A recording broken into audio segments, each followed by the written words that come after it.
네, 오늘 이 말씀 가지고 들으셨고 받으시리로다라는 제목으로 함께 말씀을 나누도록 하겠습니다. 이 시편의 내용이 워낙 좀 무거워서 그런지 계속 이런 게 시작했네요. 대부분의 시편에는 이제 표제어라는 게 달려 있어서 이 시편이 누가 썼고 또 어떠한 상황에서 어떠한 연유로 쓰였는지가 대부분 기록되어 있습니다. 그런데 오늘 우리가 읽은 시편 6편에 보면 다윗의 시라고 적혀 있고 그 다음에 인도자에 따라서 8째 음에 맞춰서 불러야 했다라고만 기록되어 있지, 이것이 다윗이 어떤 일을 경험했을 때 또 무슨 상황 속에서 왜 적었는지에 대해서는 전혀 나와 있지가 않습니다. 그렇기 때문에 학자들 사이에서는 이 시편 6편에 대해서 좀 여러 견해가 있습니다. 먼저는 이 시가 초대교회 사람들에게 시편 150편 중에 7개의 참회시 그 중에 하나라고 초대교회 사람들이 받아들였던 것과, 그리고 1절에서 다윗이 하나님께서 진노하셨다라고 말하고 자신을 징계하신다라고 말하는 것을 통해서 다윗이 자신의 엄청 큰 죄, 자신의 삶에서 정말 이건 돌이키고 싶다라고 생각할 만한 큰 죄, 예를 들면 밧세바를 범한 사건이겠죠. 그런 죄를 짓고 나서 하나님께 쓴 시라고 이야기를 하던가, 아니면 자신의 죄의 결과로 인해 자기가 겪고 있는 고난을 당하고 있을 때, 예를 들면 이제 압살롬에게 쫓겨서 도망칠 때, 그럴 때 쓴 시다라고 보는 학자들의 견해가 있습니다. 또 다른 견해는요, 이런 견해입니다. 그 7개의 참회시 중에서 비슷한 내용을 담고 있는 시편 38편이나 아니면 대표적으로 우리가 너무나 잘 알고 있는 51편, 다윗의 참회시죠. 그런 시들을 보면 다윗이 왜 징계받는지에 대해서 얘기하면서 나의 지은 죄 때문에 받고 있다라고 분명하게 이야기하고 있는데, 오늘 이 시편 6편에서는 그런 자신의 죄 때문이다라고 분명하게 고백하는 내용이 전혀 없고, 그저 하나님께서 자신을 징계하신다라고 고백하는 것으로만 보아 다윗이 지금 자신이 지은 어떤 죄나 자신에게 찾아온 죄 때문에 이 고난이나 고통이 찾아왔다라고 생각을 하고 있지 않고, 자신의 죄 때문인지 아니면 다른 어떤 일 때문인지 전혀 알지 못한 상태로 이 고난을 받아들이고 있고, 그런 상태로 이 시를 적었다라고 보는 견해가 있습니다. 정확히 어떤 시기에 어떤 이유로 썼는지 우리는 알 수가 없지만, 개인적으로는 저는 좀 더 두 번째 견해가 좀 더 합리적이지 않을까라고 생각이 듭니다. 왜냐하면 우리의 삶을 생각해 봤을 때 우리도 이유를 알고 만나는 어떤 어려움이나 고난보다도 우리가 전혀 이유를 알지 못한 상태로 받아들이는 고난이나 어려움들이 우리의 몸과 마음을 더 힘들게 한다는 것을 알고 있기 때문입니다. 저는 청년부를 담당하고 있는데요. 저희 청년부는 예배 후에 이제 GBS라는 소그룹 모임을 바로 진행을 합니다. 그곳에서 들은 말씀을 가지고 삶을 나누고 또 삶의 기도 제목들을 나누는 시간을 갖고, 그 다음에 리더 모임을 합니다. 이제 GBS의 소그룹 리더들이 모여서 저와 함께 그들의 삶을 나누고, 또 GBS 조원들의 기도 제목과 리더들의 기도 제목을 함께 나누며 기도하고 그런 시간을 갖습니다. 이번 주일에도 그런 나눔의 시간을 가졌는데요. 마치 청년 리더들 그리고 저희 청년들이 제가 이 시편 6편을 설교한다는 것을 알고 있었다는 듯이 자신들의 삶의 이 어려움들을 굉장히 많이 토로하고 또 기도 제목을 내놓는 것을 함께 나누게 되었습니다. 생각지도 못한 질병을 만나서 더 이상 직장 생활을 할 수 없는 상황 가운데 자신이 어떻게 해야 될지 모르겠다라는 그런 기도 제목을 내놓는 청년도 있었고요.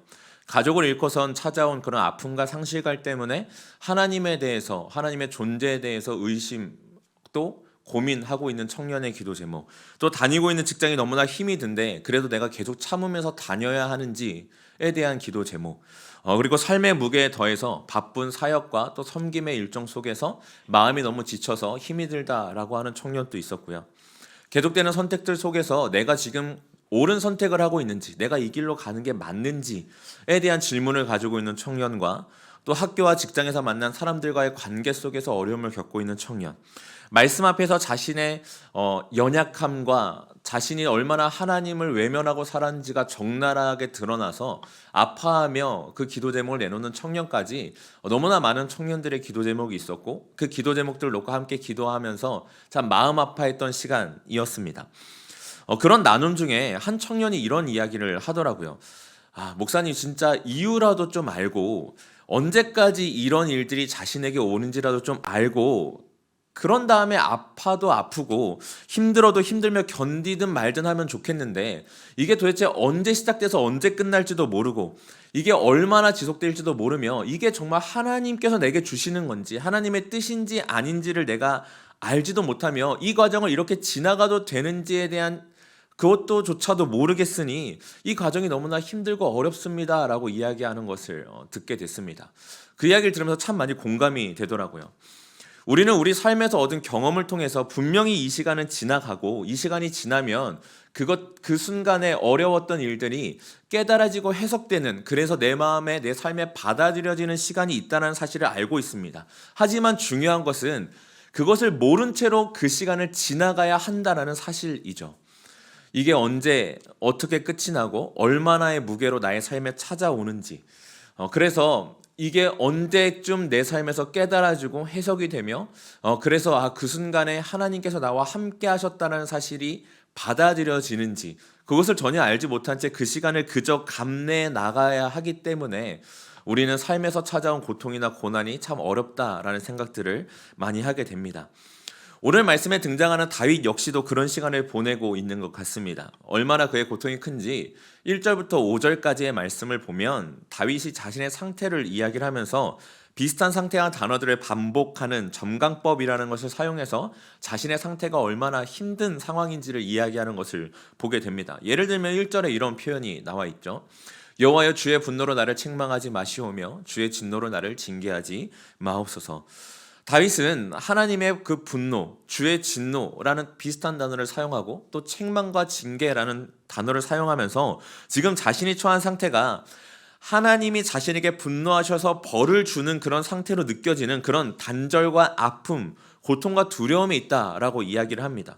그리고 2절과 3절에서는 이렇게 표현합니다. 여호와여, 내가 수척하였사오니 내게 은혜를 베푸소서. 여호와여, 나의 뼈가 떨리오니 나를 고치소서. 나의 영혼도 매우 떨리나이다. 여호와여, 어느 때까지니까. 다윗은 지금 자신의 뼈가 떨리고 영혼도 떨린다라고 이야기를 합니다. 구약에서 뼈는 주로 몸 혹은 힘, 기력들을 가리키는 단어로 사용이 되었습니다. 그래서 어떤 사람들은 이런 다윗의 고백과 함께 어느 때까지니까 라는 고백을 더해서 지금 다윗이 몸에 엄청난 병을 얻어서 도저히 나을 것 같지 않은 병을 얻어서 힘들어하고 있다라고 고백하는 것이다라고 이야기하기도 하는데, 그것보다 제 생각에는 다윗이 지금 자신에게 찾아온 고난으로 말미암아 지금 그의 몸과 마음, 영혼의 모든 힘이 빠진 상태, 그래서 이 일을 도저히 자신의 스스로 감당할 힘이 없고 그래서 이것이 그냥 끝나기만을 바라고 있는, 모든 것을 포기한 그런 상태, 힘든 상태를 표현한 것이라고 생각이 됩니다. 즉 지금 다윗은 그의 몸과 마음, 영혼 전체가 인생에 있어서 가장 최악, 모든 것이 소진된 상태인 것입니다. 그리고 그런 그의 상태는 하나님과의 단절감을 느끼게 했고, 그래서 4절과 5절에서는 이렇게 고백합니다. 여호와여, 돌아와 나의 영혼을 건지시며 주의 사랑으로 나를 구원하소서. 사망 중에서는 주를 기억하는 일이 없사오니 수월에서 주께 감사할 자 누구리이까. 지금 자신의 상황으로 말미암아 하나님이 떠나셨다라고 느끼는 다윗은 하나님께 돌아와 달라고 4절에서 요청을 합니다. 그러면서 사망과 스올이라는 두 단어를 또 한 번 동시에 사용하면서 하나님, 제가 지금 이 상태로 이렇게 죽으면 어떻게 하나님을 찬양할 수 있겠습니까? 제발 저를 죽음에서 건져주시옵소서. 죽은 것과 다름없는 이 상황에서 건져주시옵소서라고 간절히 구하는 것을 우리는 보게 되죠. 그리고 그 기도가 얼마나 간절했는지 6절과 7절에서는 이렇게 고백합니다. 내가 탄식함으로 피곤하여 밤마다 눈물로 내 침상을 띄우며 내 요를 적시나이다. 내 눈이 근심으로 말미암아 쇠하며 내 모든 대적으로 말미암아 어두워졌나이다. 그는 그냥 울면서 기도한 것이 아니라 매일 밤마다 그의 이불과 침대가 다 젖을 정도로 하나님 앞에 탄식하며 기도했다라고 이야기를 합니다.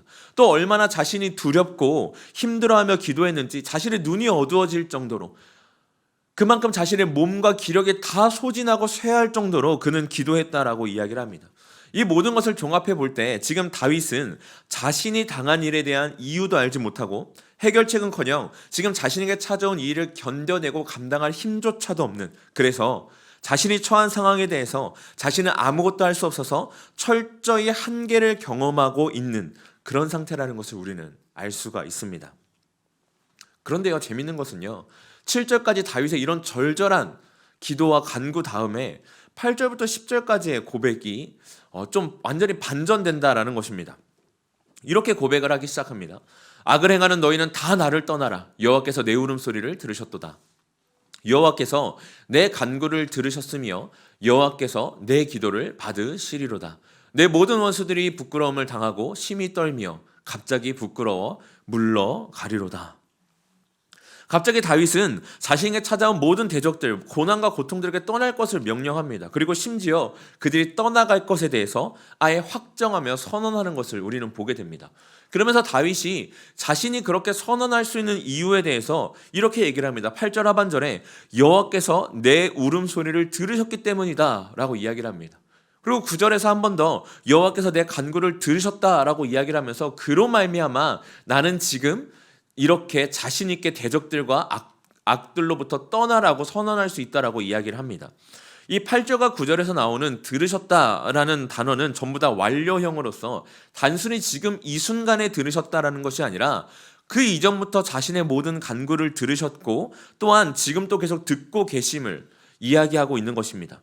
그러면서 다윗은 여기서 그냥 들으셨다라는 것에서 끝나는 것이 아니라 자신의 기도를 지금은 아니지만 언젠가 받으시고 그래서 자신을 건지실 것이다라는 확신으로 이 시를 마치는 것을 우리는 보게 됩니다. 우리는 이런 다윗의 모습 1절과 7절까지의 그 너무나 처절한 다윗의 기도와 8절부터 10절까지의 너무나 확신에 찬 다윗의 이런 기도의 모습을 통해서 두 가지를 좀 살펴보고자 합니다. 먼저는 다윗이 어떻게 이렇게 8절부터 완전히 반전된 고백을 할 수 있었는지에 대해서 함께 생각해 보려고 합니다. 지금까지 1절부터 7절까지 살펴본 다윗의 고백에서 우리는 그 어디에서도 하나님께서 다윗이 자신의 기도를 들으셨다라던가 그런 확신, 조금의 느낌조차도 우리는 발견할 수가 없었습니다. 오히려 뼈와 영혼이 떨리는 두려움으로 기도하며 자신의 침대와 이불을 다 적셔가며 애절하게 기도했음에도 불구하고 전혀 응답하지 않으시는, 그래서 자신으로부터 완전히 떠나신 것 같은 그런 단절감까지 느끼는 그런 하나님에 대한 경험을 다윗은 고백하고 있습니다. 그렇기 때문에 우리에게 8절부터 10절까지의 다윗의 고백은 더욱더 의아하게 다가옵니다. 왜 다윗은 그렇다면 8절부터 10절까지의 그런 고백을 할 수 있었을까요? 그는 어떻게 해서 하나님께서 자신의 기도를 들으셨다라고 확신할 수 있었던 것일까요? 우리는 다윗의 생애를 통해서 좀 살펴볼 수 있을 것 같습니다. 다윗은 자신의 삶을 통해서 얻은 분명한 경험이 있었습니다. 그가 아버지의 막내 아들로서 아무에게도 관심을 받지 못할 때부터 물맷돌을 들고 골리앗 앞에 섰을 때, 사울의 사위로서 블레셋과의 전쟁에서 계속해서 승리하던 그런 자신의 삶이 갑자기 바뀌어서 모든 나라의 군대로부터 쫓겨서 자신의 생명조차 부지할 수 없는 그런 순간에 처해 있을 때, 자신이 수도 없이 전쟁에서 승리하여 무찔렀던 블레셋 사람들 앞에서 미친 척을 하며 자신의 생명을 보존해야만 했을 그때, 그런 수많은 곤경과 외로움, 외면 속에서 살아야만 했던 것이 바로 다윗이었습니다. 그리고 그는 그런 모든 삶의 순간을 지나면서 그 안에 경험한 하나님이 있었습니다. 바로 어떤 하나님이냐면 그 모든 순간 가운데 하나님은 함께 하셨다라는 것입니다. 삶의 단 한순간도 자신에게 의미 없는 시간을 주셔서 그저 흘러가게 두지 않으시고 그 모든 시간에 나의 기도를 들으시며 하나님 때에 하나님의 방식으로 응답하시고 그 모든 일을 설명하시고 이해시켜 주시며 납득하게 하셨음을 다윗은 자신의 삶을 통해서 경험했던 것입니다. 그렇기에 다윗은 지금 자신이 처한 상황, 하나님의 진노와 그로 인한 징계가 느껴지고 자신의 몸과 영혼이 다 쇠하며 하나님으로부터 단절된 것 같은 그런 상황 속에서도 자신의 모든 기도를 이전에도 들으셨던 그 하나님께서 지금 또 듣고 계신다라고 고백할 수 있었습니다. 지금 자신에게 찾아온 이 진노와 책망이 언제 끝날지는 알 수 없고 도대체 무엇으로 인해 자신에게 찾아왔는지는 여전히 알 수 없지만 다윗이 분명하게 알고 있었던 것은 적어도 자신을 포기하지 않으셔서 사랑하시고 돌이키시고 정금과 같이 만들어 가시는 그 하나님, 그렇게 해서 외면하신 것 같지만 지금 또 자신의 기도를 들으시며 자신의 인생 가운데 그 손길을 펼치시고 인도하시는 하나님에 대해서 분명히 알았기에 다윗은 8절부터 10절까지의 고백을 할 수 있었던 것입니다. 그리고 이러한 다윗의 믿음은 단순히 하나님이 지금 내 기도를 들으시고 있다는 것을 지나 더 놀라운 고백이 그의 입에서 터져 나오게 합니다. 9절의 하반절에 보면 다윗은 하나님께서 내 기도를 받으시리로다 라고 고백합니다. 이것은 자신의 기도에 응답하실 것이라는 확신, 그래서 자신이 겪고 있는 이 고난은 반드시 끝날 것이라는 확신을 가지고 있기에 가능한 고백이며, 또한 하나님께서 자신의 삶에 하고 계신 이 모든 과정을 통해서 자신이 잘하고 주님을 알며 주님과 더 가까워지도록 하실 것을 믿기에 할 수 있는 고백입니다. 그 믿음이 있었기에 다윗은 8절에서 악인들에게 떠나라고 외칠 수 있었고, 10절에서 원수들이 부끄러움을 당하고 떨며 물러갈 것을 외칠 수 있었습니다. 이것이 우리가 다윗의 고백을 통해서 생각해 볼 첫 번째 하나님의 모습입니다. 하나님은 우리의 삶에서 우리의 모든 기도를 쉬지 않고 들으시는 분이다. 이것을 우리는 생각할 수가 있습니다. 두 번째로 우리가 또 한 가지 생각해 볼 수 있는 것은 하나님께서 우리의 기도를 들으심과 그 기도를 받으셔서 하나님의 뜻을 이루신 그 사이에 간격이 존재한다라는 사실입니다. 다윗의 믿음처럼 실제로 하나님은 다윗의 기도를 항상 들으셨습니다. 하지만 그의 기도에 당장 응답하셔서 그의 고통을 그 순간에 일순간에 거두지는 않으셨습니다. 그래서 다윗은 밤마다 울며 기도했고, 해결되지 않는 이 문제와 고통 때문에 그의 몸과 마음은 완전히 모든 힘을 잃기까지 했습니다. 그럼에도 불구하고 다윗이 하나님을 놓지 않고 기도하고 자신의 이 기도를 하나님께서 반드시 받으시고 응답하실 것을 확신합니다. 그럴 수 있는 이유는 그것 역시 다윗이 자신의 삶에서 경험한 그 하나님으로 인함입니다. 자신의 삶에서 경험한 그 하나님에 대한 믿음으로 말미암아 다윗은 그렇게 할 수 있었던 것이죠. 그는 삶의 경험을 통해서 하나님이 자신보다 더 크신 분일 뿐 아니라 신실하신 분이시며 자신의 삶에 분명한 계획과 목적을 가지고 계신 분이라는 것을 분명하게 깨달았습니다. 그래서 하나님께서 자신의 기도를 들으셨지만 아직 이루시지 않은 그 시간을 다윗은 기도로 견딜 수 있었던 것입니다. 사랑하는 성도 여러분, 한번 생각해 보십시오. 만약에 우리가 고통 속에서 하나님께 하나님, 제가 이게 너무 고통스럽습니다. 이 고통을 걷어가 주십시오 라고 했을 때 하나님께서 바로 그래 하면서 이 고통을 멈춰 주신다라면 우리 안에 이런 질문이 생기지 않겠습니까? 하나님이 이 고통을 아무 이유 없이 그냥 나한테 주신 건가? 그냥 내가 이렇게 기도했을 때 바로 걷어가실 거면 왜 주셨지? 이런 질문이 들지 않으시겠습니까? 하나님이 우리에게 무언가를, 특히 우리의 삶에서 찾아오는 고통의 순간을 주시고 허락하실 그때에 그 시간을 통해서 우리가 깨지고 깨달으며 자라고 단단해지기 위해서 하나님께서 허락하신 시간이라면, 그 시간이 우리가 아무리 걷어달라고 하더라도 하나님께서는 마땅히 비록 우리를 조금은 달래고 우리와 조정을 하시면서 가시면 가셨지 그것을 거두셔서는 안 되는 것이라는 것을 우리는 알게 됩니다. 왜냐하면 그것을 거두심으로 당장 우리를 편하게 해주시는 것보다 더 크고 분명한 하나님의 목적이 있기 때문입니다.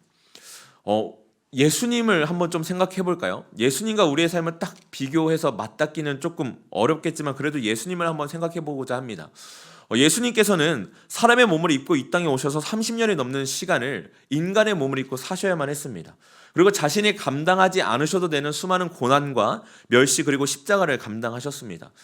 그리고 그 십자가 앞에서 예수님께서는 그것을 피할 수 있으면 피할 수 있게 해달라고 기도하셨고, 그럼에도 불구하고 하나님께서는 예수님께서 그 모든 것을 짊어지도록 하셨습니다. 심지어 그 십자가상에서 창세전부터 완전한 연합을 이루고 계셨던 성부 하나님과의 단절까지도 경험하도록 하셨습니다. 그리고 그렇게 하신 그 모든 목적은 하나님의 아주 분명한 목적, 즉 예수 그리스도를 통해서 우리를 구원하시기 위한 목적을 위한 시간이었습니다. 마찬가지죠. 물론 우리의 삶의 고난을, 예수님의 그 고난, 그리고 예수님의 그 삶의 사역의 목적을 우리의 삶의 목적과 완전히 비교할 수는 없겠지만 우리 삶에 허락하신 모든 고난 역시 하나님의 분명한 목적 아래에서, 하나님의 그 손길과 인도하심 아래에서 허락하신 것이요, 그렇기에 하나님께서는 그 목적을 이루시기 위해 때로는 우리를 그 상황에 그저 두시고 그 상황에서 우리가 자라고 단단해지도록 만드신다라는 것입니다. 예수님이 좀 부담스럽다면 욥을 한번 생각해 보셔도 좋을 것 같습니다. 욥은 어떠했습니까? 욥의 인생에 찾아온 그 고난 가운데 욥이 얼마나 처절하게 하나님 앞에 기도했습니까? 하지만 하나님께서는 그 욥의 그 긴 시간, 친구들과의 대화, 그 시간들을 그저 두시고 결국에 그 욥이 그 모든 시간이 지나 하나님 앞에 욥기 42장에 가서 내가 전에는 귀로만 들었사온데 이제는 눈으로 배움나이다라는 그 고백이 나오도록 하신 그 시간을 두셨던 것, 우리는 그것을 보게 됩니다. 마찬가지로 하나님께서도 우리의 삶을, 우리를 만들어 가시는 과정을 우리의 삶에도 두시고 그 과정을 지날 때 우리는 우리의 인생에서 우리의 기도를 이미 들으셨지만 아직 그 기도를 받으시지 않은 들으셨음과 받으시리로다 사이에 간격을 경험하게 되는 것입니다. 다윗 역시 이 시간을 겪어왔고 또 지금 겪고 있으며 이 시간이 지나야 함을 알기에 하나님 앞에 그토록 처절한 기도를 했지만 8절부터 하나님 앞에 하나님께서 나의 기도를 들으셨음이고 나의 기도를 받으시리로다 단언하며 기도할 수 있는 것입니다.